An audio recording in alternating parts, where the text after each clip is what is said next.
नमस्कार, मैं रितेश कुमार और आप देख रहे हैं न्यूज रूम पोस्ट। कर्नाटक विधानसभा चुनाव के लिए भारतीय जनता पार्टी ने अपना घोषणा पत्र जारी कर दिया। बीजेपी अध्यक्ष जेपी नड्डा, सीएम बोम्मई और पूर्व सीएम बीएस येदियुरप्पा ने पार्टी का विजन डॉक्यूमेंट प्रजाध्वनि जारी किया। बीजेपी ने अपने मैनिफेस्टो में कर्नाटक में यूनिफॉर्म सिविल कोड लागू करने का वादा किया है। बता दें कि यूनिफॉर्म सिविल कोड सभी धार्मिक समुदायों पर लागू होने के लिए एक देश एक नियम का आह्वान करता है। देश की शीर्ष अदालत की ओर से भी कई बार कहा गया है कि देश में अलग अलग पर्सनल लॉ की वजह से भ्रम की स्थिति बन जाती है। सुप्रीम कोर्ट ने सितंबर 2019 में निराशा जताई थी कि देश में समान नागरिक संहिता लागू करने के लिए कोई ठोस कोशिश नहीं की गई।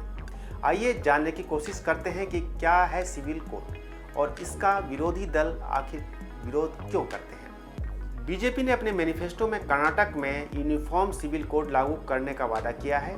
भारतीय संविधान के अनुच्छेद 44 के भाग 4 में यूनिफॉर्म सिविल कोड शब्द का स्पष्ट रूप से उल्लेख किया गया है। अनुच्छेद 44 कहता है कि राज्य भारत के पूरे क्षेत्र में नागरिकों के लिए एक समान नागरिक संहिता को सुरक्षित करने का प्रयास करेगा।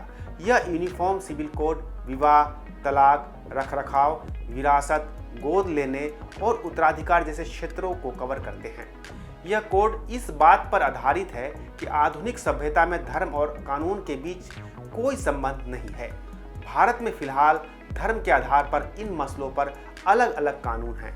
हिंदुओं, मुस्लिमों और ईसाइयों के लिए भारत में संपत्ति, विवाह और तलाक के कानून अलग अलग हैं। अलग अलग धर्मों के लोग अपने पर्सनल लॉ का पालन करते हैं। मुस्लिम, ईसाई और पारसियों का अपना अपना पर्सनल लॉ है।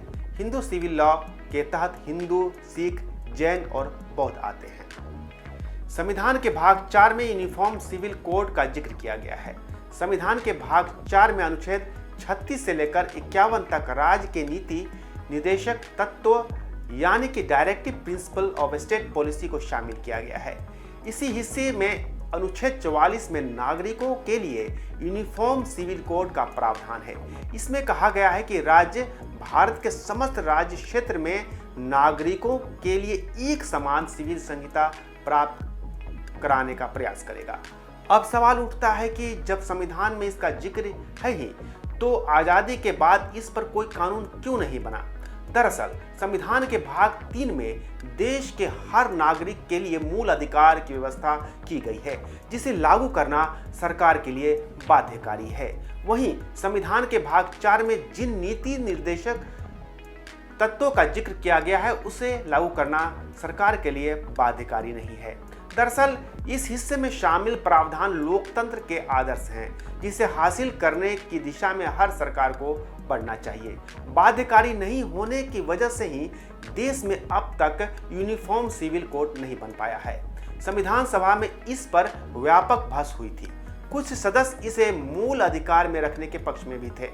संविधान सभा में 23 नवंबर 1948 को इस पर विस्तार से बहस हुई। मोहम्मद इस्माइल, नजरुद्दीन अहमद, महबूब अली बेग, साहिब बहादुर, हुसैन इमाम ने समान नागरिक संहिता से जुड़े अनुच्छेद में संशोधन का प्रस्ताव पेश किया। इन लोगों का कहना था कि सिविल मामलों में हर शख्स को अपने धर्म के मुताबिक आचरण करने की छूट होनी चाहिए। किसी भी वर्ग या समुदाय के लोगों को अपना निजी कानून छोड़ने के लिए मजबूर नहीं किया जाना चाहिए। के मुंशी और अल्लादी कृष्णस्वामी अय्यर ने समान संहिता के पक्ष में दलील दी थी। संविधान निर्माण में सबसे महत्वपूर्ण भूमिका निभाने वाले डॉक्टर बी.आर. अम्बेडकर भी समान नागरिक संहिता के समर्थन में थे। अम्बेडकर का तर्क था कि देश में महिलाओं को समानता का अधिकार दिलाने के लिए लिहाज से धार्मिक आधार पर बने नियमों में सुधार बेहद जरूरी है। आजाद भारत में महिलाओं की स्वतंत्रता और समानता के लिए अम्बेडकर ने समान नागरिक संहिता को बेहद जरूरी बताया था।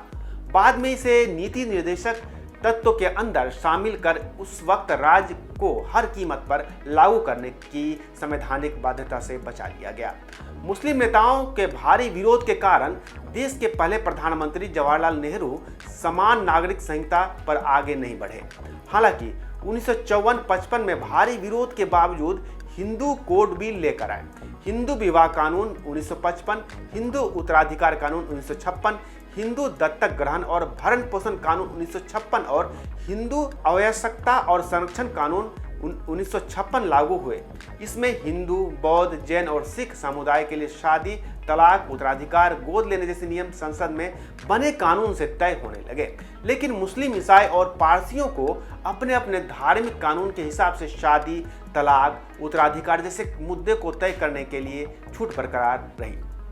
इस कोड के पक्षधर लोगों का कहना है कि संविधान की प्रस्तावना में शामिल समानता और बंधुत्व का आदर्श तभी पाया जा सकता है जब देश में हर नागरिक के लिए एक समान नागरिक संहिता हो। 42वें संविधान संशोधन के जरिए भारतीय संविधान की प्रस्तावना में पंथ निरपेक्ष शब्द जोड़ा गया। इसके तहत सरकार किसी भी धर्म का समर्थन नहीं करेगी। कोड के पक्ष में दलील दी जाती है कि धार्मिक आधार पर पर्सनल लॉ होने की वजह से संविधान के पंथ निरपेक्ष की भावना का उल्लंघन होता है।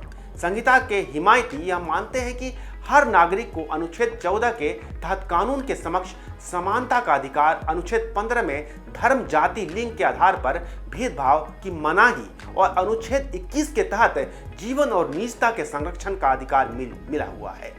उनकी दलील है कि यूनिफॉर्म सिविल कोड के अभाव में महिलाओं के मूल अधिकार का हनन हो रहा है। शादी, तलाक, उत्तराधिकार जैसे मुद्दों पर एक समान कानून नहीं होने से महिलाओं के प्रति भेदभाव हो रहा है। इन लोगों का तर्क है कि लैंगिक समानता और सामाजिक समानता के लिए समान नागरिक संहिता होना ही चाहिए। पक्ष में तर्क देने वाले लोगों का कहना है कि मुस्लिम समाज में महिलाएं धर्म के आधार पर चल रहे पर्सनल लॉ की वजह से हिंसा और भेदभाव का शिकार हो रही हैं। इन महिलाओं को बहुविवाह और हलाला जैसी प्रथाओं का दंश झेलना पड़ रहा है। अल्पसंख्यक समुदाय के लोग यूनिफॉर्म सिविल कोड का खुलकर विरोध करते आए हैं। आज़ादी के बाद से मुस्लिम समाज इसे उनके निजी जीवन में दखल का मुद्दा मानता रहा है।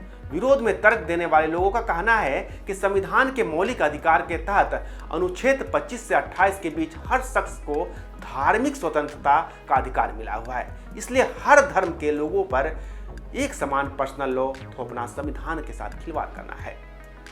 मुस्लिम इसे उनके धार्मिक मामलों में दखल मानते हैं। All India Muslim personal law board हमेशा से यूनिफॉर्म सिविल कोड को असंवैधानिक और अल्पसंख्यक विरोधी बताता रहा है। ये बोर्ड दलील देता है कि संविधान हर नागरिक को अपने धर्म के मुताबिक जीने की अनुमति देता है। इसी अधिकार की वजह से अल्पसंख्यकों और आदिवासी वर्गों को अपनी रीति रिवाज, आस्था और परंपरा के मुताबिक अलग पर्सनल लॉ का पालन करने की छूट है। बोर्ड का तर्क है कि संविधान के अनुच्छेद 371 ए में देश के आदिवासियों को अपने संस्कृति के संरक्षण का अधिकार हासिल है। अगर हर किसी के लिए समान कानून लागू किया जाएगा तो देश के अल्पसंख्यक समुदाय और आदिवासियों की संस्कृति पर इसका असर पड़ेगा। समान नागरिक संहिता के रास्ते में वोट बैंक की राजनीति एक बड़ा बाधा रही है। भारत में इस पर आम सहमति बनाने की जरूरत है। मुस्लिम वोट बैंक के नुकसान के डर से शुरू से कांग्रेस कभी खुलकर इसके पक्ष में नहीं बोलती है। कांग्रेस का मानना है कि सिर्फ राजनीतिक फायदे और ध्रुवीकरण के लिए बीजेपी इसे मुद्दा बनाती रही है। वैसे विपक्षी दल कांग्रेस आरोप लगाती रही है कि जब जब चुनाव का वक्त आता है बीजेपी इस मुद्दे को हवा देती है। बीजेपी विधानसभा चुनावों में इस मुद्दे को प्रमुखता से उठा रही है। उससे देश के एक बड़े वर्ग को लगता है कि 2024 के लोकसभा चुनाव से पहले भारत में समान नागरिक संहिता लागू होने का रास्ता खुल सकता है। आपको यह वीडियो कैसे लगी कमेंट करके हमें बताइएगा जरूर। अगर आपने चैनल को सब्सक्राइब नहीं किया है तो इसे तुरंत कर ले। फिर मिलेंगे एक नई वीडियो के साथ। नमस्कार।